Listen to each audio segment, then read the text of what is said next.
मेरे को इतना अच्छा नहीं लगता, आए दिन पंचर होता था। क्लच प्लेट इसकी चेंज हुई है। अच्छा एक्चुअली हुआ क्या था कि प्रॉब्लम तो कुछ नहीं आई है, स्मूथली चली। स्टार्टिंग में जब नहीं थी पिछले 1 साल तक, लास्ट 1 साल तक वो 50 दे रही थी आराम से। 50 पे आता है बिल्कुल। रेस पे आता है बिल्कुल बिल्कुल तो बिल्कुल। पूरा ये पेन होता ही है, painful process. Welcome back to Preet blog. आज सामने खड़ी हुई है यामाहा R15 वर्जन 3 और काफ़ी लोग कहते हैं कि भाई मैं यामाहा R15 का फ़ैन हूँ। हाँ है, बिल्कुल है, क्यों नहीं है। R15 इतनी बढ़िया बाइक और स्पेशली V3 जो है वो थोड़ी मेरी फेवरेट वाली में से एक है। M इतनी ज़्यादा पर्सनली बताऊँ तो इतनी अच्छी कह सकता हूँ कि मेरे को नहीं लगती। बाइक अच्छी है वो भी, बट अपना अपना पर्सपेक्टिव रहता है ना, वो खैर एक अलग चीज़ है, उसको छोड़ो, गोली मारो। आज आपको दिखाऊंगा R15 वर्जन 3 जिसको भाई ने ऑलमोस्ट चला चुके हैं 36,000 किलोमीटर। भाई 36,000 एक बहुत बढ़िया, मतलब एक बहुत लंबा टाइम पीरियड होता है। इतने के अंदर तो भाई ओनर को बाइक की ना सारी चीज़ें बहुत अच्छे तरीके से पता चल जाती हैं।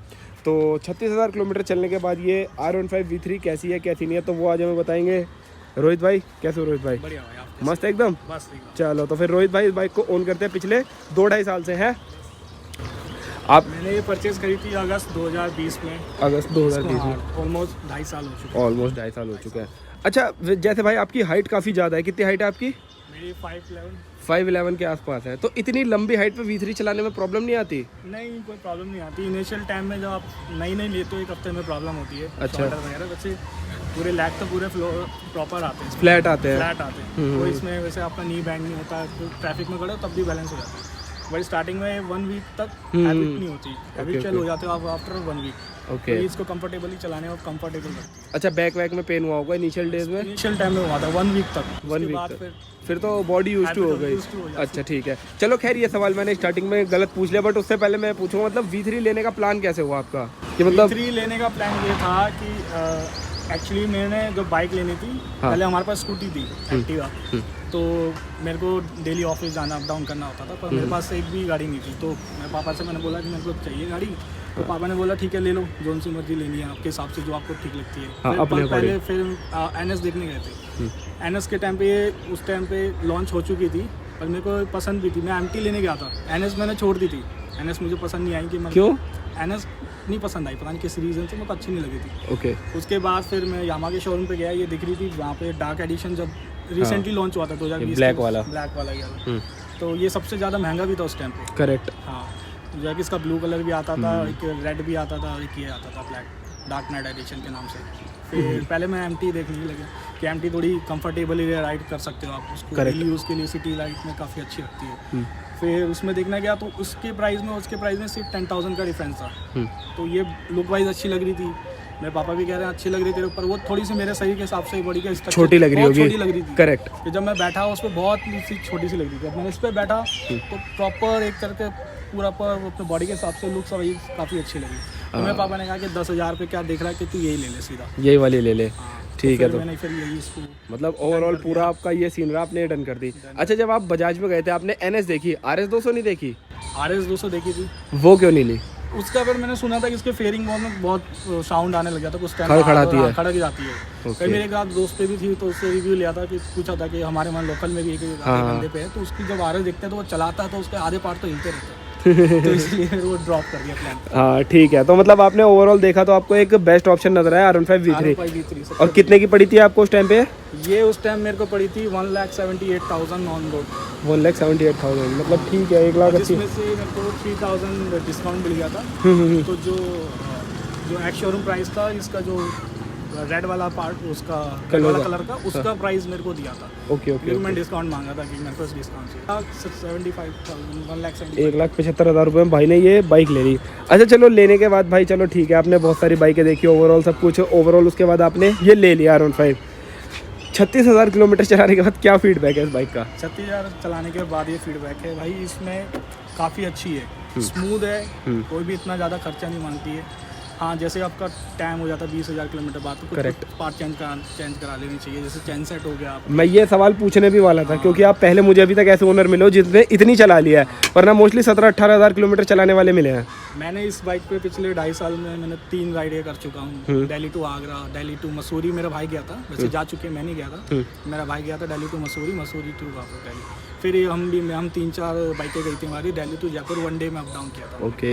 आगरा भी 1 डे में अप डाउन किया था, क्योंकि With थोड़ा सा pillion? लीव का थोड़ा इशू आता हाँ, है, जल्दी से हाँ, आप मिलता नहीं है। अच्छा, आपने जैसे 1 डे में अप डाउन करा, विद पिलियन करा, हाँ, with तो क्या पावर के मामले में लैग वैग लगा? नहीं, पावर में मेरे को इतना लैग नहीं लगता, क्योंकि इसको आप हाईवे के हिसाब से हमने 110 पे भी क्रूज किया था, इसको इजीली स्मूथली चलती है। हाँ, उतने पे तो इजीली उतने चलते, पे कोई easily इशू नहीं चलती है, करती। क्योंकि ज़्यादा खींचने का उनको मकसद नहीं लगता। अगर ज़्यादा खींचोगे फिर माइलेज नहीं देती है, आरपीएम बहुत हाई करता है। इसका वीवीए एक्टिवेट हो जाता है 7000 के बाद, करेक्ट। फिर वो ज़्यादा साउंड करती है, तो वीवी एक्टिवेट होते हैं, आवाज़ भी बदल जाती है इसकी। बदल जाती है, साउंड बिल्कुल चेंज हो जाता है इसका। अच्छा, वैसे जब आप 2 लोग बैठ के गए तो आपको पावर में लैग नहीं लगा, बट जब आपने पिलियन को बिठाया होगा तो आपको एक फटीक ज़्यादा हुआ होगा, थकान ज़्यादा हुई होगी पीछे पिलियन बैठने से। क्योंकि पिलियन जब जैसा आप हाईवे पे ब्रेक मार रहे हो, सडनली कोई गाड़ी आपके आ जाती है, ब्रेक मारती है 180 के प्लस, तो उस पे क्या होता है, जब प्रेशर पड़ता है पीछे पिलियन का, तो वो शोल्डर पे प्रेशर डालता है, शोल्डर पे प्रेशर डालता है, तो यहाँ पाम पे रिस्ट पे आता है। बिल्कुल रेस्ट पे आता है इसमें। बिल्कुल बिल्कुल तो बिल्कुल। पूरा ये पेन होता ही है, पेनफुल प्रोसेस तो है। अगर आप पिलियन के साथ जाओगे तो पेनफुल प्रोसेस है, सही है। चला रहे हो तो इतना कोई लोड नहीं आता है। अच्छा, वैसे अब तो आप इसकी काफ़ी सारी सर्विसेज भी करा चुके होगे, यामाहा से करा रहे हो बाहर से ही? नहीं, मैंने जब तक फ्री सर्विस थी मेरी,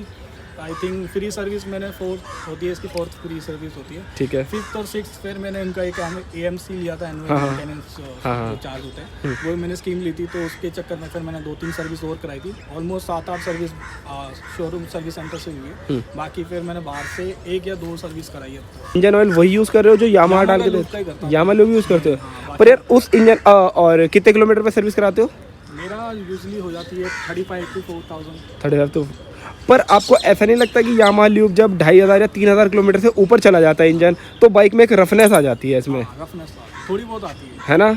ये इस इंजन ऑयल के साथ एक थोड़ा डाउन साइड है कि ये थोड़ा ना बाइक में रफनेस बनाता है, और स्टार्टिंग के 500 किलोमीटर के बाद बाइक थोड़ी स्मूथ लगती है। हाँ, वही कहते थे कि जो सर्विस सेंटर वाले कहते थे आप यामाहा लूप का डलाइए, क्योंकि वो थोड़ा सा ट्राई एंड टेस्टेड है। मॉडल का भी मैंने सुना है, मॉडल का भी अच्छा है, 300V करके जो आता है, मोटिल तो भाई ज़बरदस्त है। अच्छा है। हाँ, मैंने सुना था। मोटिल को तो फ्री में इतना प्रमोशन कर दिया, पता नहीं कब स्पॉन्सरशिप देंगे। दे देंगे भाई, जल्दी देंगे। अच्छा, तो आपने मतलब जब शोरूम से जैसे सर्विस करवाते हो, क्या चार्जेस रहे पेड सर्विस के?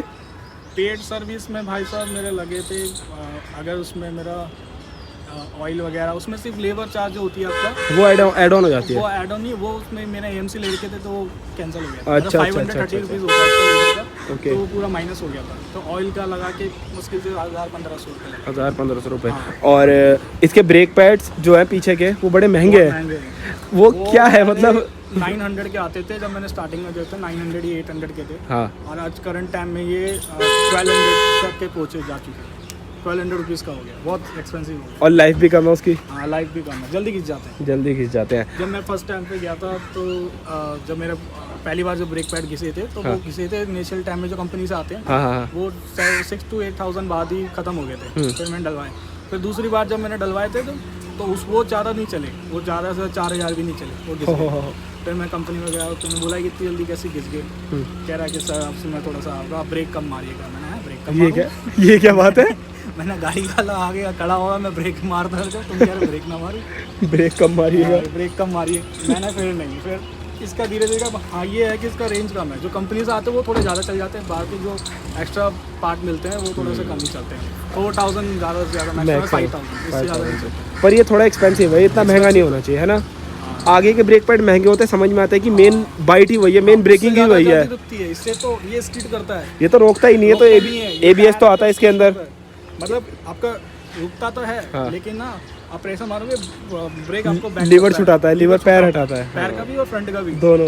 वो जब में मारते हैं ना, आपको लगता है कि ब्रेक मारने चाहिए, तो ये लीवर ऐसे हिलता है जब ABS किक इन करता है। हाँ, ये छोटी बाइक्स के अंदर भाई ABS ना जल्दी किक इन करता है। अब जैसे अपर सेगमेंट में जाते रहोगे ना, ABS देर में आता है, पहले अपना जो ब्रेक है ना वो ही अपनी जान लगाता है रोकने के लिए, एंड में जब लगता है ना कि हाँ अब ABS की जरूरत है, तब आता है। हाई स्पीड पे छोड़ो, मेरा ट्रैफिक में हुआ है। हाँ, मेरे साथ आगे एक गाड़ी चल रही थी, उसका I10 थी, मैं ज़्यादा स्पीड में नहीं था, 10 to 20 किलोमीटर की स्पीड पे था, तो मैंने जस्ट हल्का सा मतलब ब्रेक मारा, और उससे ब्रेक मारा, उसमें ही इसके आपका जो ABS वाला है वो एक्टिवेट हो गया। मैं डर गया, मुझे लगा बम्पर पे ठुकेगा, रुकेगी भी है और रुकती नहीं है उसके बाद, नहीं है, और टायर चलेगा फिर रुकेगा, फिर चलेगा फिर रुकेगा, ऐसे कर करके उसने बम्पर से इतना गैप में रुका। हाँ, ये प्रॉब्लम करता है भाई, ये प्रॉब्लम करता है, रियलिटी है ये। अच्छा, इसका चैन सेट कितने का डला था भाई यामाहा से? चैन सेट भाई साहब, चैन सेट मैंने यामाहा से नहीं डलवाया, मैंने बाहर से डलवाया था, ओरिजिनली था, एक ऑथराइज डीलर है जो यामाहा के पास रखता है हमारे वहाँ पे, तो उसी से डलवाया था, मेरे भाई ने डलवाया था, तो आई गेस 1200 या 1500 रुपये का ऐसी कुछ डला था। 1200-1500 रुपये का, ठीक है। 1200 रुपये का आई थिंक डला था। और किलोमीटर चल जाता है 20,000। हाँ वो चल गया था। सही है मेरा यार। 20 से ज़्यादा ही चल गया था। 25 पे आई गया, 25 से पता नहीं कब डलवाया था। 20 से 25 के बीच में डला था। सही है, सही है, सही है, सही चल गया था। बढ़िया है फिर तो। और आपको इफिशियंसी क्या निकाल के दे रही है? फ्यूल एफिशिएंसी ये पहले स्टार्टिंग में जब नहीं थी, पिछले 1 साल तक, लास्ट 1 साल तक वो 50 दे रही थी आराम से। 50 दे रही थी। ओ तेरी 50 दी है, है। 50 की माइलेज दी थी इसने स्टार्टिंग में। जब मैंने कैलकुलेट करके दिया, फ्यूल एफिशिएंसी इतनी अच्छी थी इसकी, मैं खुश हो गया। मैंने ये स्प्लेंडर नहीं ली, स्प्लेंडर के उसमें भाव में चल रही थी। हाँ हाँ हाँ 50 प्लस दी। धीरे धीरे करके जब इसकी सर्विस से कराई मैंने, जैसे इसके इंजन पास थोड़े से रमा हुए, जैसे हाँ। चलते चेंज भी होने लगी, तो इसकी जो फ्यूल एफिशिएंसी थोड़ी अब कम हो गई। कितनी? अब ये जब मैं रफ चलाता हूँ, पहले चलाने का स्टाइल रेसिंग में नए में होता है ना कि थोड़ा आराम से चलाओ, प्यार से चलाओ, नई दुल्हन टाइप की है, हाँ। आराम से चलो। तो इसलिए इसको चलाता था आराम से। अब थोड़ा सा अग्रेसिव चलती है, तो ये ऑलमोस्ट 40 के आसपास देती है। 38 to 40 देती है अब। ठीक है, थोड़ा एग्रेसिव चलाने पे अगर 40 भी दे रही है तो काफ़ी अच्छी है। ठीक है यार। और 150 सीसी में सबसे ज़्यादा परफॉर्मेंस ओरिएंटेड बाइक है ये बात भी है। और इसकी भाई ये फ्रंट की जो लाइट्स है ना, ये बहुत घटिया हैं, इनका क्या कहना है? ये तो मैंने बंद ही करा रखी, मतलब नहीं जलती। जल्दी नहीं है? नहीं, जब नई आती है तो आप इस पे गौर कीजिए, रेड स्ट्रिप डला रखी है मैंने। हाँ, ये DRL ये पहले इसमें जब डलती है ना, व्हाइट लाइट जलती है इसकी, हाँ। वो लो इग्निशन पे जलती है। हाँ, तो मैंने वो डायरेक्ट इग्निशन से कनेक्ट होती है, जब आप ऑन करोगे हाँ। इग्निशन पे लो चलती है। ठीक है। तो वो मैंने उसको ऑफ करवा के ये रेड इग्निशन, ये लाइट वाली जला दी, तो ये डायरेक्ट इग्निशन पे ऑन है। ओके। इसके बाद अगर आपको फ्लैश लाइट इसकी जलानी है, मतलब हाई बीम जलानी है, तो भाई ने नीचे की तरफ लगवा रखे छुपका के 2 मिनी ड्राइव। ये इसका हाई बीम है। अच्छा, हाई बीम चलेगी, लो बीम चलेगी ही नहीं? नहीं, लो बीम भी चलती है। लो बीम के लिए अलग से बटन लगा रखा है मैंने। अच्छा, ओके ओके ओके। ये लो बीम है इसकी। जलाओ। ये हाँ, ओके ओके ओके ओके। और ये इसकी हाई बीम है। अच्छा, डेडिकेटेड लो बीम के लिए अलग से बटन लगवा लिया और DRL को इग्निशन पे करा लिया है। ये काम बढ़िया करा। और नीचे मिनी ड्राइव तो है ही। ये मिनी ड्राइव देखो, जलाओ। ये वाइट है, ये येलो है। ये तो एक नंबर चीज़ है भाई, मस्त रोड दिखा दिए ने। ये इसी से भरोसे तो चलती है। इसी के भरोसे चलती है, सही बात है भाई ये। क्योंकि भाई R15 की लाइट तो बहुत ही घटिया है V3 की। और इसमें ये हज़ार्ड लगा है। हैज़ार्ड भी लगवा रखा है आपने? ये देखो भाई, हैज़ार्ड और ये वाले इंडिकेटर जिसके अंदर यहाँ भी मिरर के जलता अंदर है, मिरर के अंदर जलता है। सही है। मतलब R15 लेने के बाद भाई मोस्टली बंदे उसके अंदर काम तो कराते ही कराते हैं। ये हाँ, इसमें मॉडिफिकेशन आप कितनी मर्जी करा लो उतनी कम है। और मोस्टली हर बंदा ही कराता है R15 वाला। देखो जैसे आगे भाई ने इसमें वाइजर लगाया हुआ है, मिरर चेंज करे हुए हैं, विंगलेट लगा हुआ है, लाइट्स में काम करा रखा है, इंडिकेटर चेंज करा रखे हैं, पीछे के इंडिकेटर चेंज कराए हुए पीछे हैं। मैंने और KTM वाले लगा रखे हैं। सही है भाई, वो बढ़िया खराब नहीं होते हैं। हाँ, और एक चीज़ और है भाई, देखो इन्होंने भाई ने ना सारी अच्छी मॉडिफिकेशन करा रखी है, कोई पुलिस वाला रोकेगा भी नहीं। एग्जॉस्ट नहीं डलवा रखा।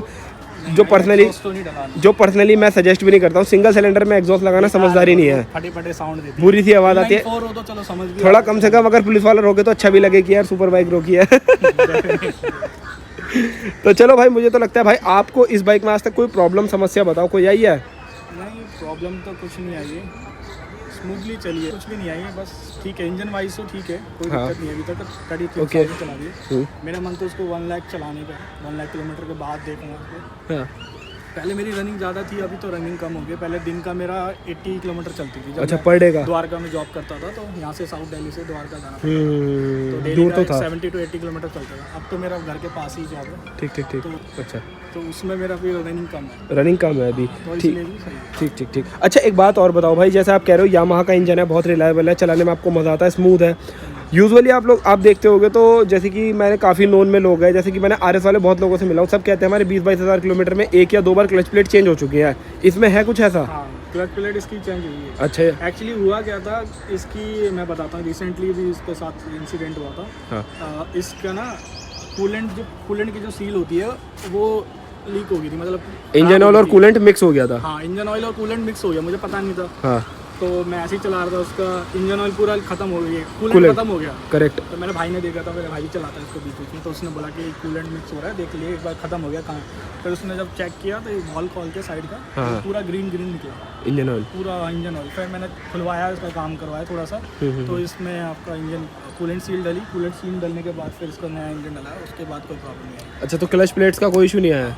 आया था, उसकी वजह से ना जो क्लच प्लेट भी वो भी खराब हो गई थी। अच्छा, खराब हो गई थी, तो उसकी वजह से? हाँ, पूरी चेंज करनी। Okay okay okay. बाकी तो उसका कोई दिक्कत नहीं, क्लच भी सारा स्मूथ है। इसका नया डला है, क्लच डला है नया, और चैन सेट डला है। ये 2 ही चीज़ है जो इसका अभी तक डला है। बाकी पीछे का टायर डलवाया मैंने, जो उसका कंपनी फिटेड आता है वो मेरे को इतना अच्छा नहीं लगता, आए दिन पंचर होता था। है? हाँ, यार मेरा तो बहुत बढ़िया टायर था यार। मेरा जो टायर था MRF का था ही, वो भी आगे ज़ैपर भी ही, MRF का लगा हाँ ज़ैपर ही आता है। ज़ैपर ही आता है, रेडियल था पता नहीं नॉन पीछे का रेडियल आता है, आगे का नॉन रेडियल आता है। हाँ जी था। तो उसमें क्या हुआ था, जब मैंने फर्स्ट डे में ली थी, मैंने फर्स्ट डे जैसे आज ली, हाँ कल मैंने फिर अपने ऑफिस लेके गया द्वारका, तो फर्स्ट डे में ही रात को नाइट में आते टाइम पंचर हो गई। तेरी मैंने मॉल की पार्किंग में खड़ी करी थी, हाँ। वहाँ सुबह खड़ी करके गया, रात तक पंचर, टायर फुस। रात को 12:30 बजे कहीं से ढूंढा मैंने पंचर वाला, उससे डलवाया, फिर चलाई 2-3 दिन बाद फिर पंचर। उस टायर में इतने कन्नाना करके आप यकीन नहीं मानोगे, 15 से 20 पंचर थे उस टायर के।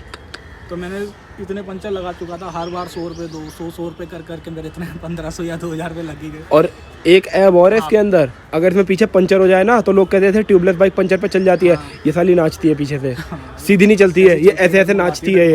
ये इसमें बड़ा प्रॉब्लम है भाई। मैं केदारनाथ जा रहा था, मेरा मोदी नगर के आसपास, सुबह 5-5:30 बजे वॉल बॉडी फट गई।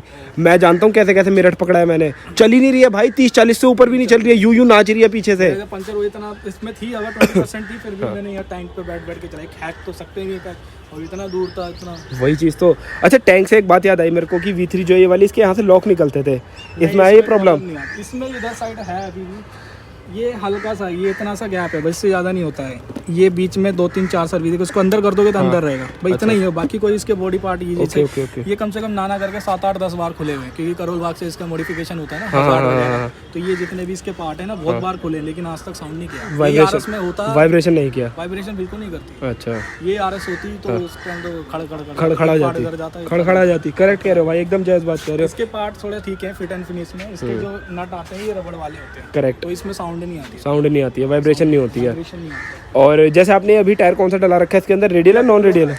अपोलो है, ये अपोलो का डला है, इसमें एक बार भी पंचर नहीं हुआ जब से डला। अच्छा, और ग्रिप कैसी है इसकी? ग्रिप ठीक है, ग्रिप अच्छी है, उसके मुकाबले अच्छा नहीं है, क्योंकि वो परफॉर्मेंस में अच्छा था, लेकिन उसमें पंचर का इशू आता था। मेरे को डेली में चलाना, वैसे चाहो तो भाई H1 डलवा सकते हो, जो मैंने ड्यूक में डलवा रखा है ना, वो बहुत बढ़िया टायर है।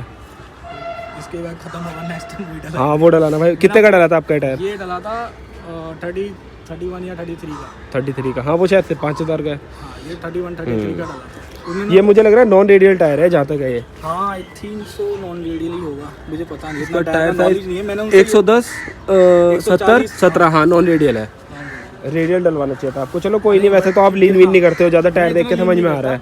हाँ सिटी में चलानी है, माउंटेन में चलाते जब लीन करने का फील भी आता है। वैसे लीन करने में मज़ा आता है इस बाइक को, आता है ना? एक नंबर लीन होते, जिस मर्जी उस कॉर्नर में लेके लेट जाओ, कहीं नहीं जाती। पर आप मसूरी आप नहीं गए थे, आपके भाई लेके गए थे, वरना जब ये टाइम नहीं था, वरना मैं मसूरी का थोड़ा सा एक्सपीरियंस पूछता, क्योंकि मैं भी मसूरी गया हूँ R15 से। मेरा भाई गया था। साली चढ़ती नहीं है मसूरी के पहाड़ों पे। नहीं उसके साथ एक्चुअली ये बाइक गई थी, और ड्यूक 125 जो नई वाली है ना, अच्छा वो भी गई थी। अच्छा मेरा भाई बता रहा था कि उसकी बाइक एक थोड़ा सा इनिशिएटिव KTM ले रही थी, ये तो फिर भी चढ़ गई थी। अच्छा सिंगल गए थे, ज़्यादा प्लेन भी नहीं था, सही था। चलो सही है। बाकी एक बार लास्ट आप सस्पेंशन बताओ, बाइक की सस्पेंशन कैसी है? सस्पेंशन ठीक है भाई, इसका एक बार अभी रिसेंटली ये राइट वाला शॉकर लीक हो गया। अच्छा, ये वाला लीक हो गया था? अभी 30,000, अभी कितने 34,000 पे हुआ था। कैसे मतलब? पता नहीं, ये गड्ढे में गई होगी, सील टूट गई बस। हाँ ये 30,000 पे अभी, या हो सकता है डस्ट वगैरह इकट्ठी हो गई, क्योंकि मेन ये डस्ट से ही कटती है। हाँ उसमें ये पूरा एक राइट वाला लीक हुआ था, बाकी तो अभी तक कुछ प्रॉब्लम नहीं। और कितने का ठीक होता है ये? कंपनी से कराया था बाहर से? से अच्छा बाहर से, तो चलो फिर सस्ते में हो जाता सस्ता है। ही हो जाता है। हाँ ठीक है। कंपनी में तो आपको वही जो काम 2,000 पे का, वहाँ पे 6,000 का बताएंगे। वो तो एक छोटा पार्ट होता है, तो ये चेंज होगा, ये हकीकत बात है, हकीकत बात है। और GST और लगाते हैं, GST अलग से मारते हैं। तो देख लो भाई, ऐसा एक डिटेल्ड कोर में एक ओनरशिप रिव्यू था यामाहा R15 V3 का, जो 36,000 किलोमीटर भाई ने चला लिया है, और भाई खुश है अभी भी बाइक से। कोई अननेसेसरी खर्चा नहीं कराती, यामाहा के चक्कर नहीं कटवाती है, टाइम टू टाइम बस सर्विस कराते रहो, चलाए चले जाओ। और जो चीज़ों की रिक्वायरमेंट है, जैसे जो ओवर द टाइम चीज़ें घिसे उनको चेंज करा लो, और मस्त चलाते चले जाओ, कोई दिक्कत नहीं है। 36,000 भाई ने चला लिया, भाई से 1 लाख चला के मानेंगे। तो ठीक है, थैंक यू रोहित भाई, पूरा डिटेल में आपने एक ओनरशिप रिव्यू शेयर करा सबके साथ। तो भाई देख लो, R15 V3 के ओनर इस वजह से खुश रहते हैं अपनी बाइक से। सो इस वीडियो में इतना रखते हैं, मिलते हैं नेक्स्ट वीडियो में। Till then bye bye, take care, signing off, please.